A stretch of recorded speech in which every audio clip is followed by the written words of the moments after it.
supuesta paz.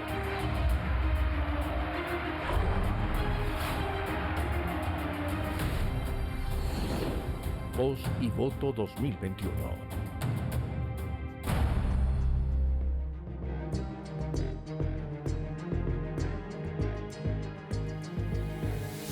Amigos y amigas, ¿cómo están?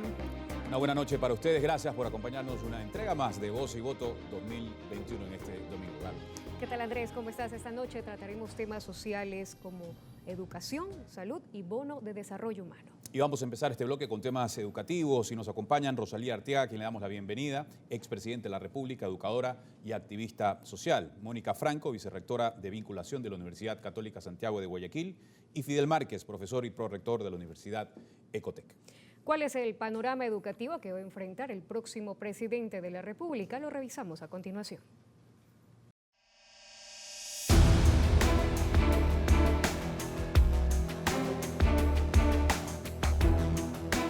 Educación. Ecuador no es diferente a la mayoría de países de América Latina en educación que atraviesan grandes problemas a consecuencia de la pandemia. En nuestro país existen 16.057 escuelas. Según información del Ministerio de Educación, en el año lectivo 2019-2020, a escala nacional, se matricularon 4.337.417 estudiantes. En tanto, para este año lectivo fueron 4.282.921, es decir, menos 54.493 estudiantes que no se matricularon o abandonaron sus estudios.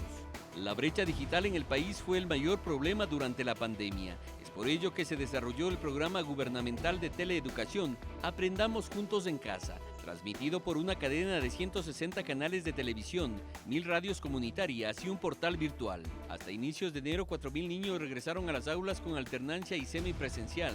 67 escuelas adoptaron esta nueva modalidad en áreas rurales y 12 escuelas particulares. En marzo de 2021, la Asamblea Nacional aprobó la reforma a la Ley de Educación Intercultural, que establece un incremento de la base salarial de los maestros y se elimina el examen Ser Bachiller. Ahora los estudiantes deberán rendir un examen para graduarse y otro para acceder a la universidad, pero sin condicionamientos de qué carrera seguir. Según el plan de gobierno en educación, Andrés Arauz plantea recuperar la ciudad del conocimiento Yachay como un proyecto emblemático e inclusivo para vincular a los investigadores y productores con las tecnologías e innovaciones y así contribuir a la transformación de la matriz productiva del país y superar la brecha digital mediante una estrategia de formación y alfabetización digital para que toda la ciudadanía tenga acceso a Internet como un derecho. En tanto, el candidato Guillermo Lasso propone mejorar el acceso a la universidad y garantizar la independencia académica de las universidades frente a sus entes reguladores. Optimizar la conectividad de estudiantes, tanto a nivel de educación básica, intermedia como superior, y el acceso a plataformas tecnológicas para educación virtual y a distancia. Bien, vamos a estudios en este momento. Voy con la doctora Mónica Franco. No hay cifras exactas de la deserción escolar a partir de la pandemia, pero hubo una disminución en las cifras de matriculación. ¿Cómo se podrían incluir a estos estudiantes que salieron del sistema educativo debido a las dificultades originadas en la pandemia? Es muy fácil decir que se van a dar tablets, pero muy puntualmente, ¿cómo se pueden reinsertar a esos estudiantes? Bueno, en primer lugar, muchas gracias por la invitación. Creo que es importante en esta época en la que estamos próximos a elegir nuevos mandatarios, tratar con profundidad el tema de lo educativo. En concreto, en función de su pregunta, creo que es importante, en primer lugar, determinar que uno de los graves problemas del país es que carecemos de datos ciertos y de estadísticas que nos permitan tomar decisiones adecuadas con estos resultados. Habían las cifras que se mencionaron, no concuerdan con otras cifras que recuerdo del discurso de la ministra al inicio del año lectivo, en septiembre del 2020, en el régimen Sierra, señalaba que alrededor de 103.000 estudiantes no se habían matriculado. En todo caso, la deserción, más allá de las cifras, es un elemento importante que debe ser atendido con una propuesta de retorno a las aulas que tendrá que analizar algunos componentes desde mi punto de vista. En primer lugar, debe trabajarse con el atender aquellos motivos que provocan la deserción escolar, como por ejemplo carencias de recursos económicos para poder atender una educación hoy virtual cuando no se tiene conectividad, cuando no se dispone de dispositivos tecnológicos para poder conectarse. Un segundo punto que es importante es el trabajar con las familias para que puedan de alguna manera orientar esos procesos educativos en casa. Y un tercer punto, no menos importante, es que la estructura escolar esté realmente dotada de capacidades en cuanto a la docencia para poder motivar y lograr la reinserción o el regreso de los estudiantes a las aulas. Doctor Arteaga, le preguntamos también cómo cubrir este vacío, esta brecha que ha provocado este 2020 en el mecanismo con el cual se compartieron los estudios, tanto de la docencia a los estudiantes como del aprendizaje de los estudiantes. Y me refiero a todos los niveles de aprendizaje. Esa brecha del 2020 que no pudo ser asimilada como se lo venía haciendo a través de la actividad presencial, ¿será cubierta en algún momento? ¿Podrá ser un desafío de los primeros que tenga que enfrentar el próximo mandatario? Un saludo cordial y gracias por la invitación para participar en este programa. UNICEF y UNESCO han dicho ya que vamos a retroceder 10 años en educación a nivel mundial. Imagínense lo que va a ser esto para Ecuador o para países de América Latina, que ya veníamos con un déficit muy grande en el tema de educación. Yo creo que se tomaron una serie de medidas inconsultas durante los últimos 14 años, con vaivenes de que la educación tiene que limitarse dentro de las posibilidades de escoger de los alumnos, cierre de escuelas comunitarias, cierre de bibliotecas públicas rurales, en fin, una serie de situaciones bastante complejas que se agravaron evidentemente por la pandemia. En la pandemia yo he propuesto hace unos días hacer una gran minga por la educación, estableciendo responsabilidades. Y sabemos que uno de los grandes problemas es la conectividad. Yo creo que deberían ser los gobiernos locales los que asuman esa responsabilidad para que ni un solo niño, ni una sola casa, ni un solo hogar se quede sin acceso a la conectividad y una conectividad de calidad. El otro tema son los aparatos, llámese celulares inteligentes, llámese laptops, iPads. La mayor parte de hogares ecuatorianos no tienen un dispositivo por persona que les permita conectarse a clase y esto ha dado ocasión a una gran exclusión. Y me parece que por allí la empresa privada podría demostrar una enorme solidaridad proveyendo de estos elementos que son indispensables. Y un tercer factor, sin descuidar el hecho de que el Ministerio de Educación debe ser el que dé los lineamientos y haga la capacitación de los maestros, porque no es igual dar clases online o dar clases a distancia que hacerlo de manera presencial, pero también hay que profundizar en los saberes, en la pedagogía, en cómo los maestros tienen que activarse.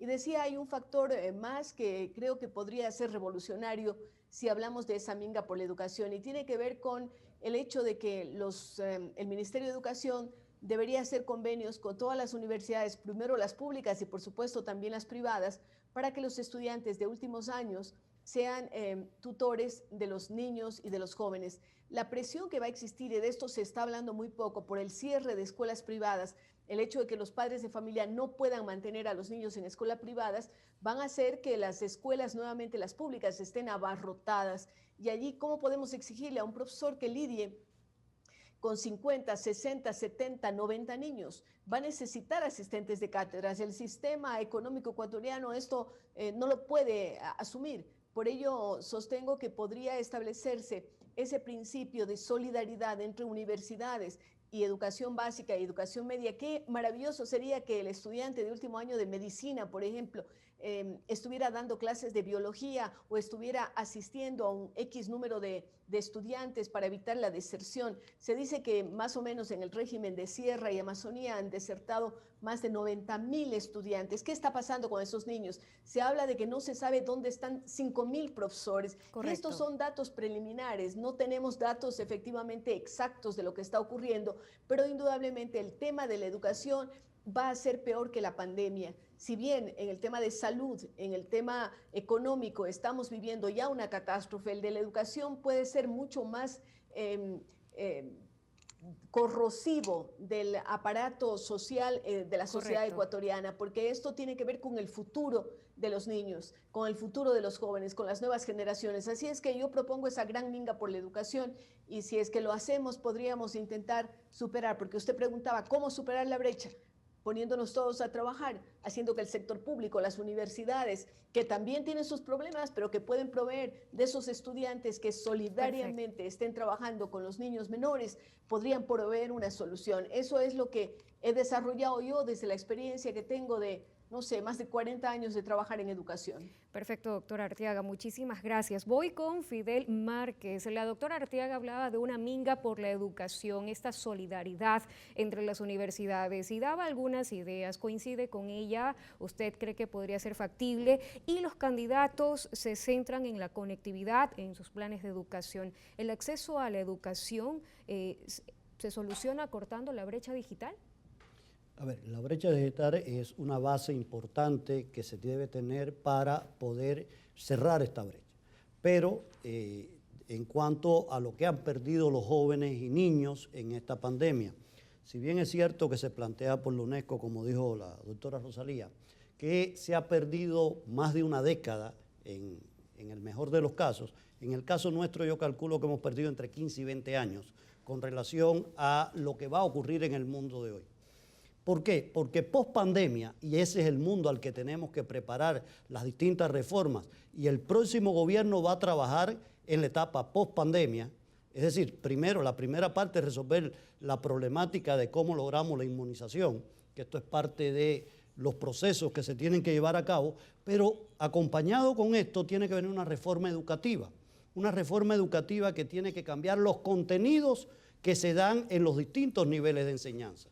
Porque las competencias que van a requerir nuestros niños, jóvenes y después futuros profesionales cuando vayan a la universidad van a ser distintas a las con las que se están formando hoy en día. Estamos a tiempo de canalizar esa reforma, de implementar una reforma tomando en cuenta la transición que se vive, pero no la emergencia que requiere una aplicación de esa magnitud.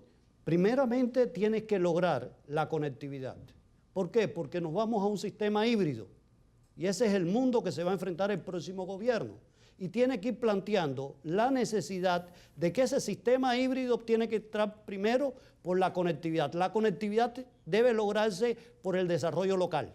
Es decir, los territorios tienen que jugar un papel cada vez más importante en estos elementos. Y aquí viene el proceso de quitarnos de encima el elemento centralizador que a veces se tienen por parte de los gobiernos y plantear las soluciones desde lo local para lograr lo nacional en el desarrollo. Y el programa, si queremos nosotros cerrar brechas, conjuntamente con esto, el Ministerio de Educación tiene que pensar en la reforma educativa que se quiera hacer. Si queremos desarrollo, empieza por la educación. Retomo con Rosalía Arteaga, luego vamos con Mónica Franco. Doctora Arteaga, Fidel Márquez hablaba de una reforma de contenidos. ¿Coincide usted hacia dónde debería ir esa reforma de contenidos? Mire, estuve con Pinker en Dubái hace un par de años y yo me quedé un poco sorprendida de que él estaba proponiendo cosas que nosotros propusimos en el año 94. La educación tiene que estar definitivamente enmarcada dentro de algunos principios, pero dejando autonomía a los establecimientos educativos. Y allí yo siempre he hablado de que qué queremos que los niños sepan cuando terminen la educación básica, es decir, el 10º año, que sepan leer y escribir bien su propio idioma. Seguramente los rectores de universidades que están aquí saben que cuando le llegan los estudiantes a la universidad no saben leer, no entienden lo que leen. ¿Cómo pueden descifrar lo que dice una máquina, un lenguaje, digamos, que exige mayor capacidad comprensiva? Por otro lado, tenemos matemáticas elementales. Yo oigo a los chicos que quieren hacerse diseñadores de computación, que quieren trabajar en la NASA. Sin matemáticas esto es imposible. Entonces, hay que trabajar mucho en esos contenidos. Y luego, educación en valores, que es fundamental. Cuando hemos visto esta ola de corrupción vergonzosa que se ha dado en el país, realmente uno dice valores, y los valores se cimentan, se crean, se fomentan en la casa, pero se cimentan en la escuela. Luego, desarrollo del pensamiento, la creatividad, no solamente porque la creatividad artística, sino también la creatividad científica, y tenemos que trabajar en eso, desarrollar todas aquellas capacidades STEM, STEAM y STEM, como venimos trabajando en la Fundación, es importantísimo. Entonces, yo diría que sí, hay que hacer cambios curriculares, hay que hacer cambios en el contenido, pero estableciendo una base y sobre la base dejemos libertad a que los establecimientos educativos propongan currículos que son, como decía el doctor Márquez, coherentes con los tiempos. Probablemente los chicos cuando salgan de la universidad, y esto va a pasar cada vez más aceleradamente, aquello que aprendieron tal vez no le va a ser pertinente al trabajo que puede conseguir, porque los trabajos de futuro tal vez no están todavía ni en nuestra cabeza. ¿Quién iba a imaginar los cambios radicales que está viviendo la educación y el mundo en estos años de pandemia? Porque ya estamos rebasando el año. ¿Qué va a pasar con estas capacidades? Pues bueno, cimentamos una base y sobre esa base mayor flexibilidad, de tal manera que tengamos a nuestros ecuatorianos pudiendo ser más creativos, que puedan participar, enfrentar los retos que tenemos en el futuro. Indudablemente la pandemia nos ha enseñado también que tenemos que fortalecer educación y salud pública, ¿no? Eso es fundamental, porque si no la fortalecemos, la mayor cantidad de la población ecuatoriana que está inclusive bajo la línea de la pobreza no va a tener salud, no va a tener educación. Hay que darles y hacer que sea de calidad, pero, repito, estableciendo unos mínimos que deben aprenderse y luego flexibilidad. Gracias, doctora Arteaga. Doctora Franco, ¿cómo instrumentamos los cambios de cara a estas nuevas estrategias de enseñanza? Partiendo desde la docencia, pero también desde el alumnado, que en alguna medida no ha entendido esta nueva dinámica, y también desde la docencia. Entonces, este proceso de adaptación a las nuevas tendencias y nuevas tecnologías que la pandemia nos impone, ¿cómo instrumentarlo precisamente desde todas las esferas? Sí, yo no quisiera perder la oportunidad de hablar sobre el tema de la reforma. Yo creo que al país no le hace falta una reforma curricular. Contenidos están planteados y el diseño curricular es flexible. Lo que habría que abonar es en esa flexibilidad, de tal manera que cada establecimiento pueda plantear un proyecto educativo innovador. En primer lugar. Pero ahí sí cabe una reforma. Pero tiene que haber una disposición ministerial. No, porque imagínese usted, llega el nuevo gobierno, se va a demorar 2 años en hacer la reforma curricular de los contenidos, otro año y medio en implementarlo y se acabó el gobierno. Esto es lo que le ha pasado al país durante los últimos 20 años. Cada gobierno que llega quiere hacer su reforma y los contenidos que tenemos, lo acaba de señalar Rosalía, son lo suficientemente flexibles para poder operar con ellos. ¿Qué es lo que necesitamos? Necesitamos que esos contenidos bajen realmente al aula, que contemos con profesores altamente capacitados, que las instituciones educativas estén dotadas de los recursos necesarios para poder hacer real ese currículum. No puede ser que la educación pública, por ejemplo, no cuente con laboratorios de ciencias naturales para enseñar ciencias naturales o de física para enseñar física. Se necesitan proyectos de inversión en educación sostenidos, con un alto control de la inversión, de la calidad de la inversión y con una medición de la relación costo-beneficio. Educación pública y privada, se refiere. Para la educación pública y privada, porque así como existe educación pública de calidad y educación privada de calidad, también existe lo contrario, educación privada que no tiene calidad y educación pública que tampoco tiene calidad. El reto estará en mejorar la educación pública.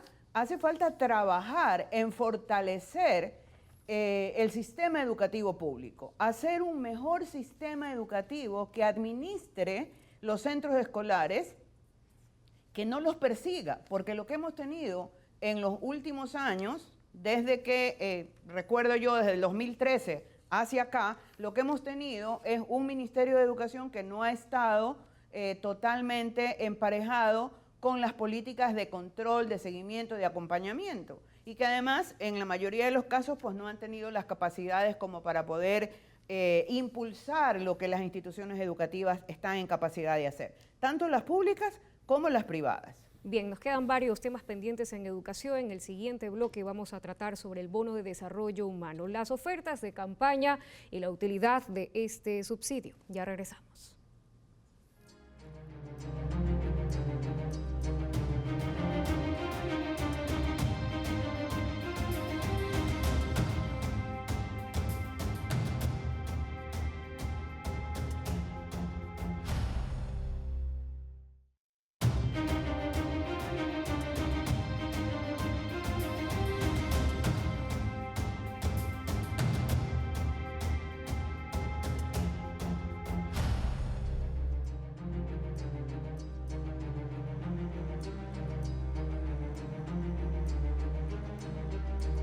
Seguimos en Voz y Voto 2021. El bono de desarrollo humano ha sido la oferta segura de las últimas campañas, Andrés. Les contamos precisamente en el siguiente reportaje cómo ha evolucionado este pago del bono.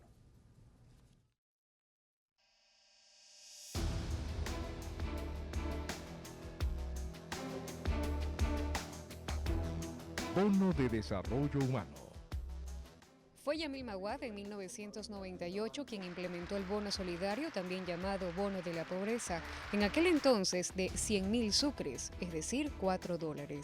Se seleccionaron a madres con hijos menores de 18 años y adultos mayores. 23 años después, este subsidio monetario directo se ha mantenido con variaciones en cada gobierno. En la presidencia de Lucio Gutiérrez se denominó Bono de Desarrollo Humano y fue de $15. Cuando Correa llegó al poder, subió el bono a $30 y en el 2013, año electoral en ese momento, se elevó a $50, valor que se mantiene hasta la actualidad. A finales del 2016 existían 1.182.000 beneficiarios. En 2012 se elevó a 1.899.000. Las personas con discapacidad lograron mayor notoriedad con el proyecto Misión Manuel Espejo, que lo lideró Lenín Moreno cuando fue vicepresidente de la República. Al llegar a la presidencia, continuó con la misión Las Manuelas. En el Ecuador se entregan distintos bonos. Bono de desarrollo humano, bono de desarrollo humano variable, pensión para adultos mayores, pensión Mis Mejores Años, pensión para personas con discapacidad y el bono Joaquín Gallegos Lara. Hasta abril de 2021 se espera que 1.500.000 beneficiarios reciban el bono de desarrollo humano. En septiembre ingresaron 73.000 nuevos núcleos familiares y en octubre otros 90.000. Guillermo Lasso propone facilitar el funcionamiento y formalización de los negocios populares a nivel nacional. Doble deducción de impuesto a la renta por la contratación de beneficiarios del bono de desarrollo humano. En cambio, Andrés Arauz ofrece $1.000 para 1 millón de familias en la primera semana de gobierno. Fortalecer el trabajo juvenil y en las mujeres al implementar el programa Trabajo Digno Universal, correspondiente a un salario mensual por la labor que usualmente no ha sido reconocida como la actividad doméstica. Bien, voy con la doctora Rosalía Arteaga. Doctora, en general, y no me refiero solamente a esta época electoral, pero subir el bono se ha convertido en esta oferta popular de campaña. ¿Cómo lograr que una política social no se convierta en una dádiva o en una mina de votos? Parecería que se vive en una especie de feria de ofertas y eso es grave para el país.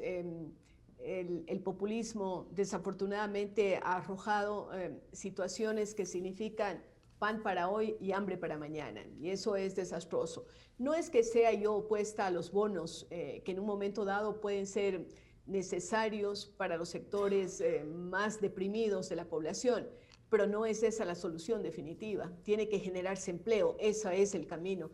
Y pensar en dar un bono de $1.000 para cada familia, para 1 millón de familias, como sostiene uno de los candidatos, es absurdo. Primero, porque no se tiene en el Ecuador la liquidez necesaria como para que ese dinero esté a disposición del próximo gobierno. Ahora, doctora, le interrumpo un momento porque quisiera aprovechar y puntualizar esto, pero sí, depurar la lista de los beneficiarios del bono es una decisión que ningún presidente de la República se ha atrevido a tomar. Es más, hemos visto que la lista de beneficiarios ha aumentado y sabemos que estamos en una época de pandemia, pero es una decisión política que podría tener altos costos políticos. ¿Qué opina usted? Y sociales, no lo olvidemos. O sea, tenemos que ser solidarios y eso es real. No podemos de un plumazo decir se quedan 200.000 personas sin el bono. No se lo puede hacer en las actuales circunstancias porque estamos asistiendo a un país en donde el tema de la desnutrición infantil está llegando a puntos pavorosos. Realmente yo no creo que se pueda decir suprimimos el bono, ni lo depuramos y lo dejamos en muy pocos. Eso no es posible. Pero lo otro, decir $1.000 para 1 millón de familias, tomando dinero de la reserva del Banco. Bien, vamos a estudio con Fidel Márquez. Retomamos esta pregunta, doctor Márquez. ¿En qué momento se podría tomar esta decisión política de depurar la lista de beneficiarios, o va a ser algo que nunca se va a poder porque va a tener altos costos sociales? A ver, de acuerdo a la información que ustedes pasaron al inicio de este bloque, se pudo ver que surgió cuando la crisis del 98-99, la crisis financiera, como una necesidad de atender a un segmento importante de la población que había quedado prácticamente desprotegido en todo sentido. El plantear hoy, en plena pandemia, que se va a hacer una depuración de ese bono no es lo más adecuado. Ese bono debe mantenerse hasta que superemos la situación que estamos teniendo en estos momentos, se salga un poco y se empiece en el proceso de reactivación de la economía como tal. ¿Qué es lo aconsejable? Los subsidios, y el bono es uno de ellos, deben ser por un tiempo determinado y para aquellas personas que realmente lo necesitan. Por eso la necesidad de ir a un proceso de depuración en un momento dado de este tipo de beneficios. Porque sí hay personas que no van a tener nunca la capacidad de poder acceder a un empleo decente, adecuado, que les permita poder sustentarse y mantener a su familia. Entonces, ahí es importante tener este tipo de beneficios. Pero, ¿qué es lo más recomendable desde el punto de vista de la economía, del desarrollo? Lo más recomendable es que se genere empleo.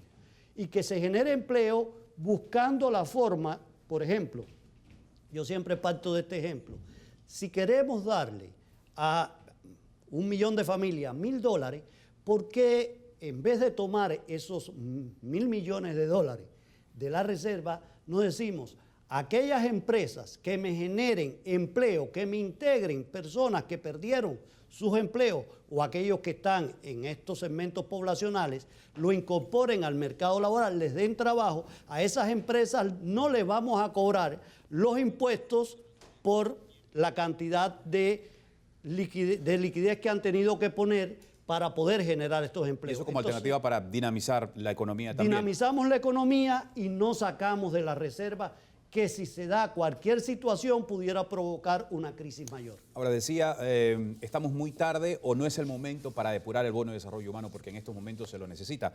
Pero han pasado 8 o 9 años, claro. Mensualmente, anualmente se invierten casi $1.000 millones en el bono de desarrollo humano. ¿Sí cabe entonces Han pasado 20 años. 20 años, sí, y más. Y no cabe entonces una depuración sí extrema y por para eso hay que hacer un análisis. Reorientar esos recursos también. Hay que hacer un análisis porque completo. Desarrollo humano no tiene nada el bono. No, evidentemente, pero sí hay que depurar. Y por ejemplo, los discapacitados hay que mantenerles su subsidio en este sentido, ¿no? Para ser solidario a nivel de toda la sociedad. Pero cuando ya se llega a un momento y es tan prolongado ese beneficio, entre comillas, que reciben algunas personas, se convierte en un modus vivendi y por tanto ya no salen a buscar trabajo porque tienen resuelto el problema. Pero además desde el punto de vista de la dignidad del ser humano, y esto es otro elemento que hay que tomar en consideración, es más digno darle un empleo que darle un subsidio. Perfecto, agradecemos a Fidel Márquez y también a la doctora Rosalía Arteaga por habernos acompañado en bloques muy importantes sobre educación y el bono de desarrollo humano. Nosotros vamos a una pausa. Son los desafíos también que el futuro mandatario tendrá en curso.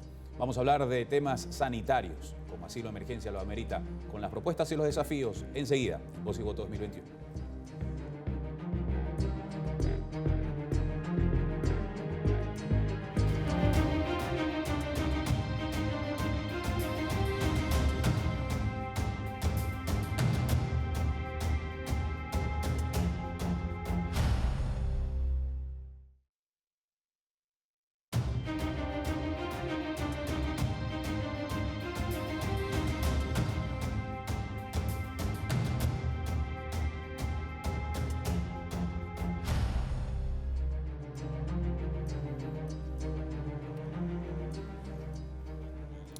Bien, en el último bloque de Voz y Voto 2021 vamos a hablar sobre el tema sanitario y también los desafíos que tendrá el próximo presidente de la República. Y los panelistas que nos acompañan para este bloque son Fernando Espinosa, director de investigaciones de la Universidad de Especialidades Espíritu Santo, Carlos Salvador, director de salud del municipio de Guayaquil, y vía Zoom, Fernando Zacoto, presidente de la Sociedad Ecuatoriana de Salud Pública.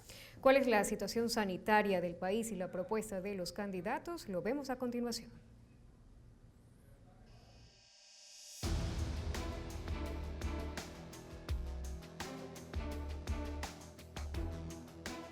Salud. Las vulnerabilidades del sistema de salud pública quedaron más expuestas con la pandemia. Los casos sobrepasan los 300.000 contagios. Se registran más de 11.000 fallecidos confirmados y otros 4.790 que aparecen como sospechosos en el informe epidemiológico del Ministerio de Salud. Sin embargo, el 2020 terminó con aproximadamente 40.000 fallecidos adicionales comparados con el 2019. La inversión en salud dentro del presupuesto general del Estado en 2020 fue de 3.000 millones.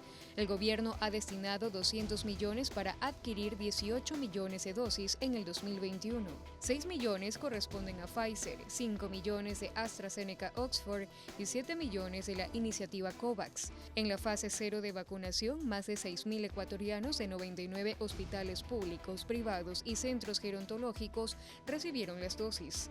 El plan Vacunarse está en marcha. Según el cronograma del Ministerio de Salud, hasta el 30 de marzo debería estar vacunado el 100% del personal sanitario de la red pública y privada del país. En la fase 1 de vacunación se tiene previsto cubrir a 2 millones de ecuatorianos entre personal sanitario y tercera edad. Las fases 2 y 3 están enfocadas en la población mayor de 18 años. Acerca de la infraestructura sanitaria, el Ecuador cuenta con 134 hospitales públicos y el IES tiene 101 unidades a nivel nacional. Sin embargo, la otra pandemia dentro del sistema de salud es la corrupción. Actualmente se siguen procesos por delincuencia organizada, peculado y otros delitos dentro del Hospital Teodoro Maldonado Carbo por presunto sobreprecio en medicamentos o el caso del Hospital de Pedernales. En el ámbito de la salud, Andrés Arauz garantiza la llegada de la vacuna AstraZeneca a partir de junio y que ha avanzado conversaciones con proveedores de Rusia y China. También propone reformar a profundidad el IES en favor de los afiliados, cumplir con el aporte estatal, transparentar los cálculos actuariales y tomar los correctivos necesarios, principalmente en la estructura y el proceso de designación del Consejo Superior del IES. Por otra parte, el plan de Guillermo Lasso es vacunar a 9 millones de ecuatorianos contra el COVID-19 en los primeros 100 días de gobierno y también plantear reformas estructurales en la seguridad social para que tanto el sistema de reparto como el de ahorro privado sean factibles y estén a elección de todos los ecuatorianos. Señor Espinosa, empezamos con usted respecto a los ofrecimientos que en este gobierno se están haciendo y el proceso de vacunación que ha empezado con innumerables tropiezos que ya conocemos. ¿Qué va a pasar sobre todo con la fase del grueso de vacunación general, la 2 y la 3? ¿Se va a interponer con los planes de vacunación o ofrecimientos de campaña que ya estén entregando los próximos, los ahora candidatos y futuro presidente de la República? ¿Cómo cree que se afecte ese cronograma establecido desde ahora? Necesitamos ser tremendamente serios con la parte de vacunación para el país. O sea, aquí no puede interponerse o sobreponerse el asunto político con la parte técnica. Existe un plan de vacunación con determinados problemas, fallas, porque siempre existen, pero ya están negociados no 18, sino 20 millones de dosis que alcanzará para vacunar a la población que debe ser vacunada para alcanzar una inmunidad social, una inmunidad de rebaño. Entonces, lo que debemos hacer, la academia, los técnicos, los científicos, es alertar a los candidatos que no es posible jugar con este asunto. Las dosis ya están compradas, ya están comprometidas y existe un plan elaborado no solamente por parte del ministerio. La academia ha trabajado desde noviembre también con el gobierno. La parte privada también ha aportado con muchísima información y con infraestructura para que esto suceda.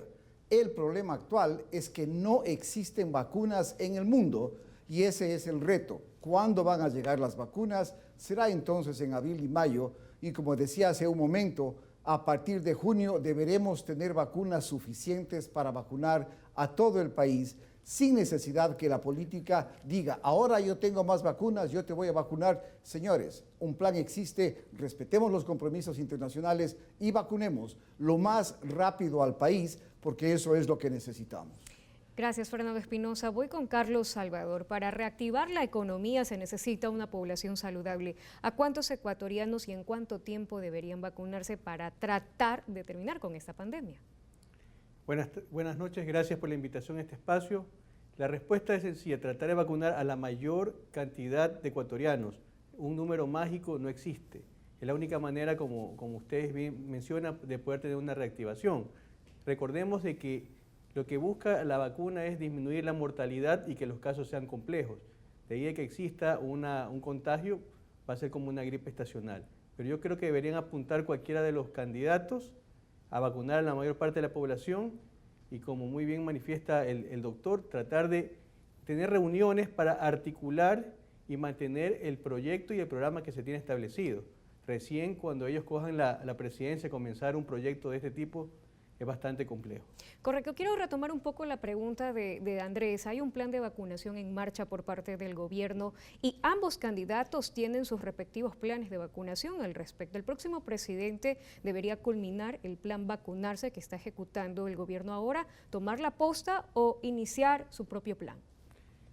Lo que hay que tener en cuenta es cuál es el proyecto y la transparencia y cómo están haciendo los procesos. Yo creo que la única manera, y no habría que esperar de que ellos empiecen su nuevo mandato, sino ya las negociaciones, las conversaciones, las mesas técnicas, porque debe ser un asunto... Cuando dice transparencia, ¿a qué se refiere?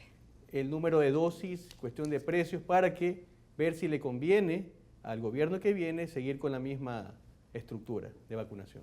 Señor Zacoto, ¿cuán útil podrían resultar en estos momentos el trabajar en conjunto, el Gobierno Nacional, el Ministerio de Salud, con los municipios de cada uno de los cantones del país, más las instituciones privadas u universidades, para hacer no solamente efectivas, sino rápido el proceso de vacunación, que ahora, por el momento, está arrancando en alguna medida bajo la sola jurisdicción del Ministerio de Salud?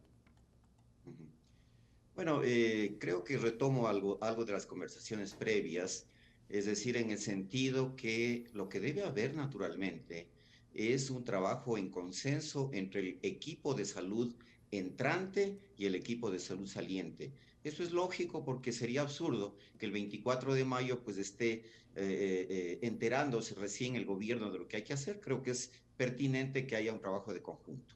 Ahora, en este contexto, que haya la posibilidad de, con base en una normativa central, evidentemente un plan único para el país, que exista el aporte ordenado de diferentes actores, entre ellos los municipios, que sin duda alguna han demostrado pues, su gran presencia durante la pandemia, pese a que no ha sido de su competencia, y también otros sectores, sin duda el sector privado, el sector académico, el sector comunitario. Tiene que hacerse una gran liga de esfuerzos organizados, pero para eso también lo que es preciso es retomar esta capacidad de salud pública que lamentablemente tenemos deficiencias estructurales que se han agravado en los dos últimos periodos y por tanto la vacunación tiene que ser una estrategia que evidentemente es prioritaria, pero que tiene que insertarse dentro de este marco de reconstituir las funciones de la salud pública que, insisto, están tremendamente debilitadas en el país, especialmente, vuelvo a repetir, en los dos últimos periodos de gobierno. ¿Cómo blindamos ese proceso de vacunación que ya está en curso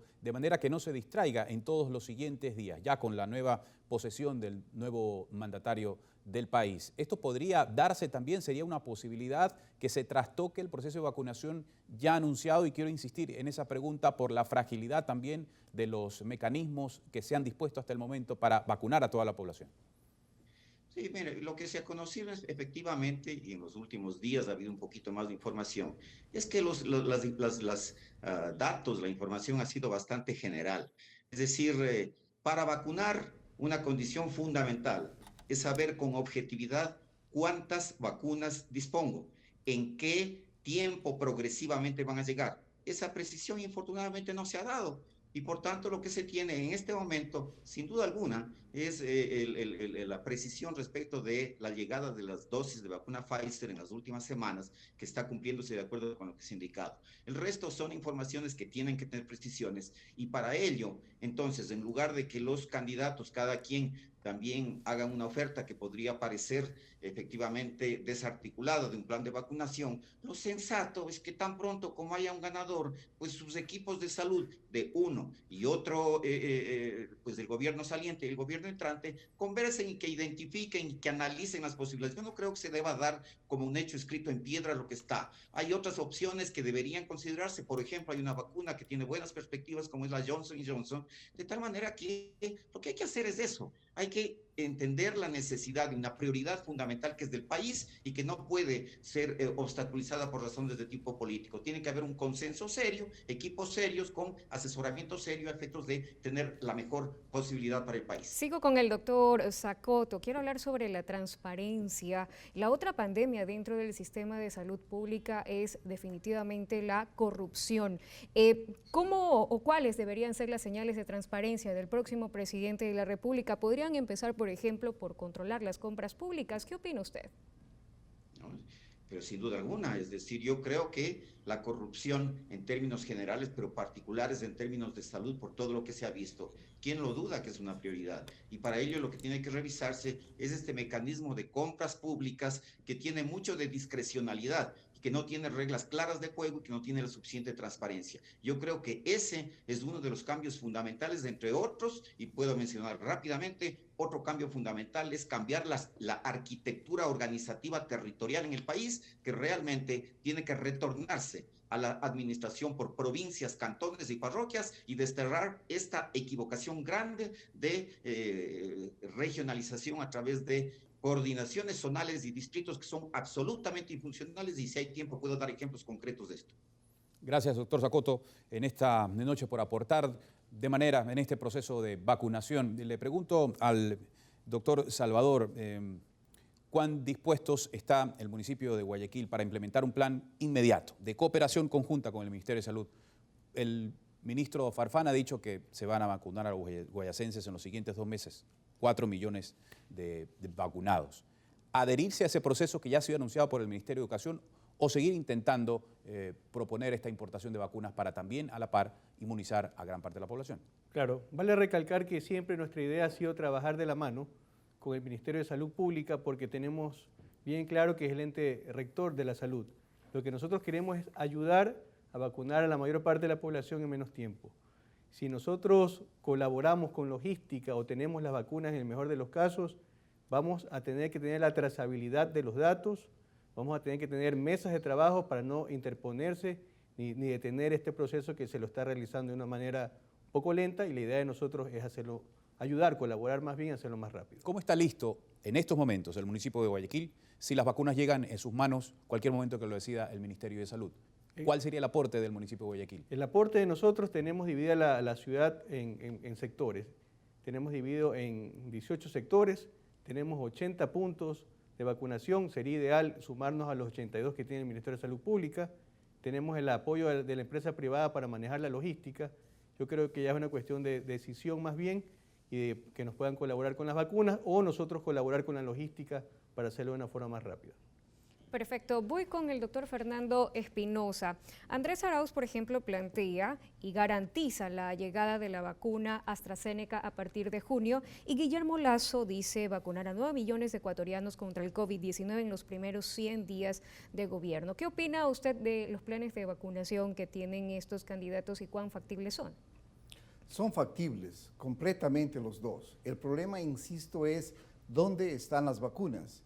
Existe una sobrecompra por parte de países desarrollados. Estados Unidos para 320 millones tiene 1.200 millones de vacunas. Europa tiene 3 veces la cantidad de vacunas que necesita, y países como el nuestro entonces estamos pidiendo que despachen las vacunas que ya se comprometieron. Entonces, cualquiera de las dos ideas son buenas. Insisto, el problema es cuándo va a estar disponibles las vacunas y la posibilidad de que la empresa privada pueda comprar las vacunas. Pero ¿cómo garantizamos eso? ¿Cómo sabemos eso? Esa es la parte de transparencia que no tenemos. ¿Por qué? Porque las grandes compañías, el momento en que negociaron las vacunas, exigieron cláusulas de confidencialidad que están en el mundo entero. Pero esto se va a acabar. Insisto, a partir de mayo habrán suficientes vacunas chinas, de la India, de otros laboratorios de Europa, no solamente la de Johnson Johnson, que indudablemente es una excelente vacuna, no tiene las dificultades de menos 70 grados de la de Pfizer, y entonces podremos vacunar más rápidamente. ¿Y la posibilidad que alguna de ellas se podría fabricar aquí? ¿Qué tan factible la ve?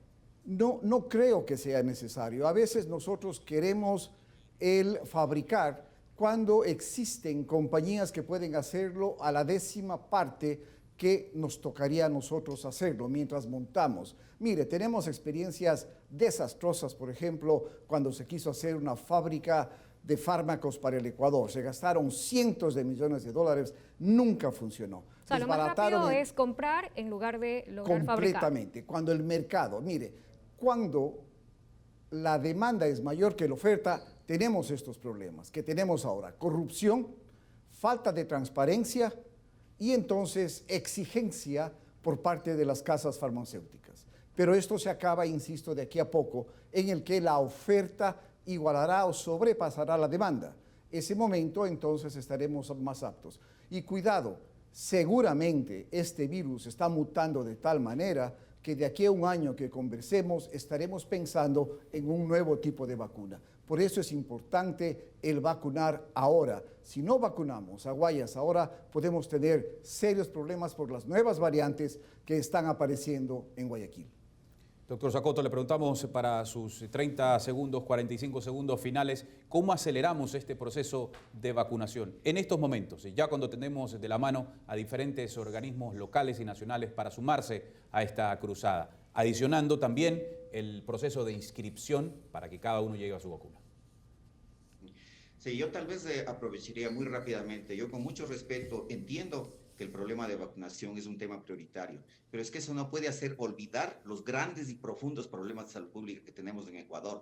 Por tanto, la vacunación debería servir, por ejemplo, para estimular toda la capacidad instalada de atención primaria de salud en el Ecuador. Déjeme decirle que en los últimos 20 años prácticamente no se ha construido una sola unidad barrial local comunitaria. Sin fortaleza de atención primaria de salud no se puede tener la base de un sistema nacional de salud. Por tanto, ahora mismo, refiriéndome a vacunación, que vuelvo a insistir, tema prioritario, importante, quien lo duda, pero obviamente el próximo gobierno tiene también que atender los grandes problemas estructurales, uno de ellos el tema de atención primaria de salud, otro de ellos el tema de la promoción de la salud, de la prevención de la enfermedad y también naturalmente pues este tema profundo que es la desarticulación entre servicios de salud, especialmente del Ministerio de Salud y del Instituto Ecuatoriano de Seguridad Social.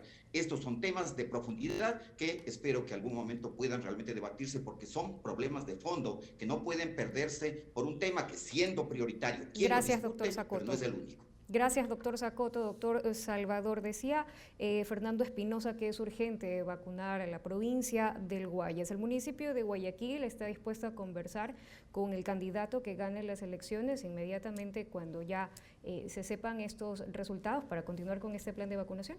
Nosotros estamos abiertos al diálogo como municipio y mesa de salud, no solamente con el candidato que va a llegar, sino con el presidente que está y todas las organizaciones. De hecho, mencionaban de que debe ser vacunado Guayas. Nosotros hablamos de Gran Guayaquil y estamos dispuestos también a trabajar con todos los cantones aledaños.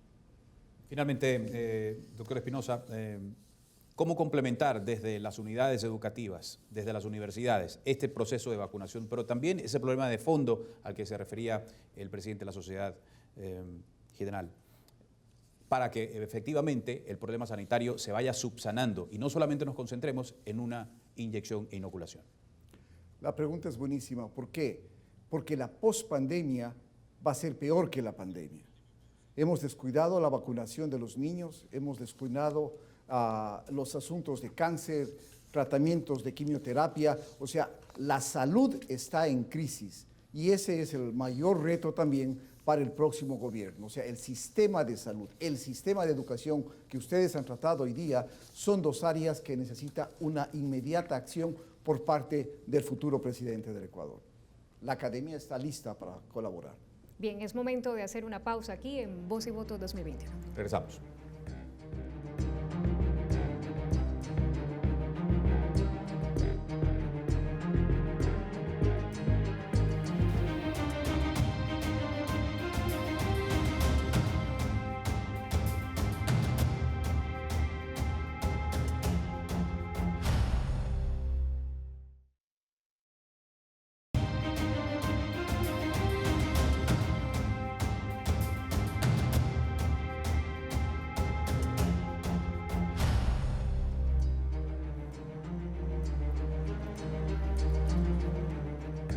Bien, agradecemos a todos nuestros invitados. Ha sido un programa de temas muy importantes. Andrés, en el siguiente, Relaciones Internacionales y Movilidad Humana. Estén atentos, próximo domingo a las 22 horas. Los esperamos con más de Voz y Voto 2021.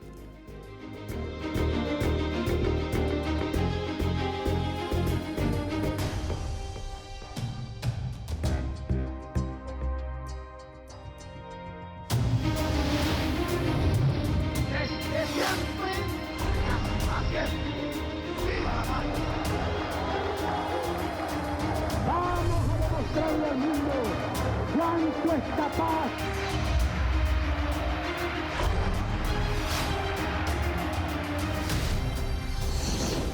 Voz y Voto 2021.